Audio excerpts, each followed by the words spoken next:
Yo, what's going on, guys? Mush back at it with another video. Want to talk a little bit about yet another potential PlayStation exclusive coming to PC.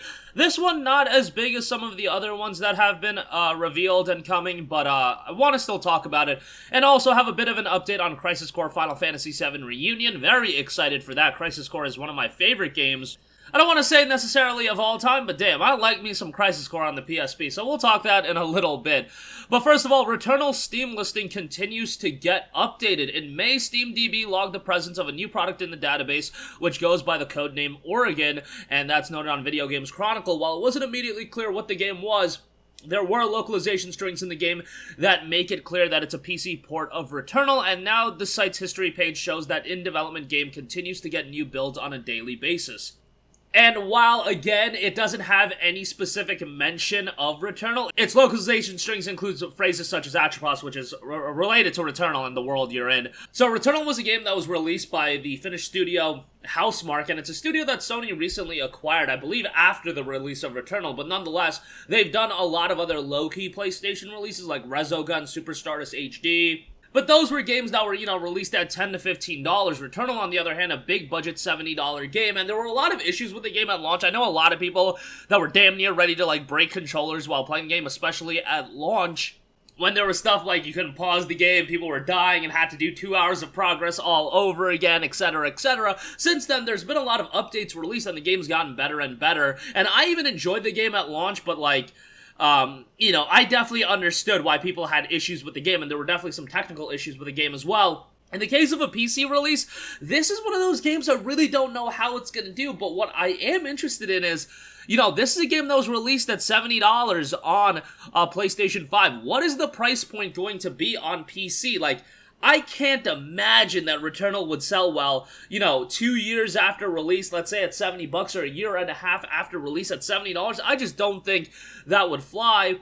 I think if you price it accordingly, $40 to $50, I think then it could do well. I just don't know how excited the PC audience would be to pick up a game like this. Sometimes with this PlayStation on PC stuff, I don't have my finger on the pulse of things, and games are doing way better commercially than I would expect. And hell, Days Gone sold really well at $50 a year after its release, a year or two after its release, I believe 2 years after its initial release. That was released at $50, and I was surprised it sold as well as it did. It didn't do as well as God of War and Horizon, but I don't think anybody was expecting that.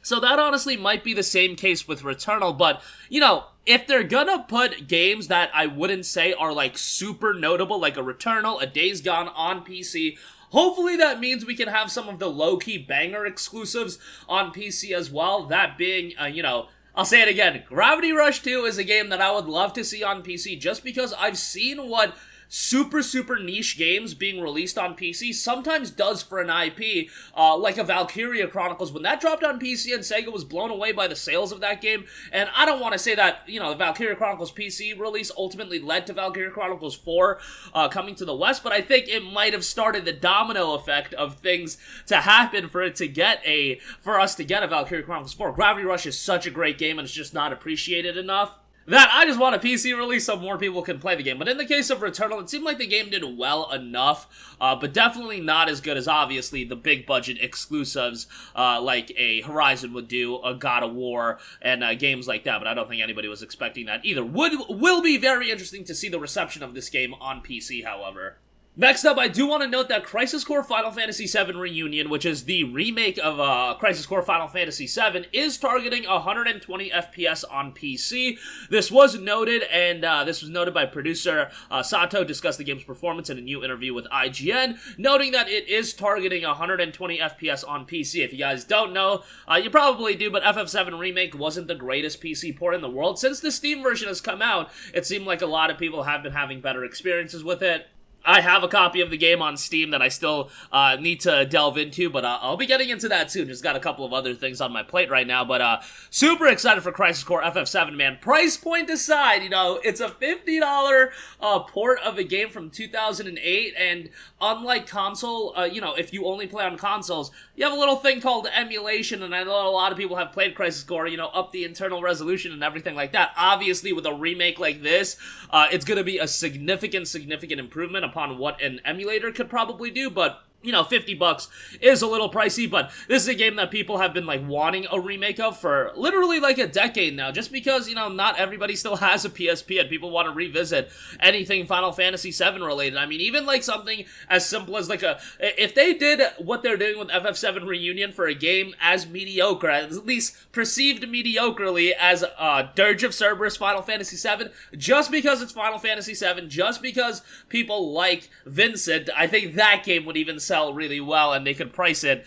pretty highly. In the case of Crisis Core, I don't think the $50 price point is going to hurt it at all, just because it's a game that people do really want, and FF7 seems to have that Midas touch right now. But hey, maybe that's something I'm wrong about as well. I do imagine that, you know, a lot of people on PC are going to wait for discounts, or, you know, it could be a game that you can pick up at a GMG, a Games Planet, for like $40 ahead of release. But nonetheless, I'm super excited for it and did want to mention that real quickly. But that is going to do it for me. Again, Returnal Steam listing continues to get updated. Hopefully, we'll hear an announcement about that soon. But man, you got Spider-Man coming next month. You got Miles Morales at the end of this year. You got Uncharted. We still don't know what's going on with that. There's a lot of stuff coming. I don't know if Returnal should be one that drops this year, but hey, we'll see. Ratchet is one that I definitely want to see on PC here soon. And of course, Horizon Forbidden West. Crisis Core Final Fantasy VII Reunion, targeting 120 FPS on PC, so that's great to see. That's going to do it for me. Let me know all your thoughts in the comments section down below, as always, and I will catch you guys in the next one. Peace out. Hey, what's going on, guys? Mush here again. Hope you enjoyed the video. As you guys might know, YouTube's notification system is sometimes a little bit wonky, even if you're subscribed to the channel. Maybe you're not abundantly aware that I uploaded a video. To remedy that situation, make sure you hit the bell notification button. This way, whenever I upload a new video, and I try to upload as consistently as possible, you will be notified directly of the upload, and you can watch it as soon as it goes live. I would really appreciate it if you guys hit that button, so you can stay up to date with all of the content I'm posting. But as always, guys, thanks for watching, and I'll catch you guys in the next one. Peace out.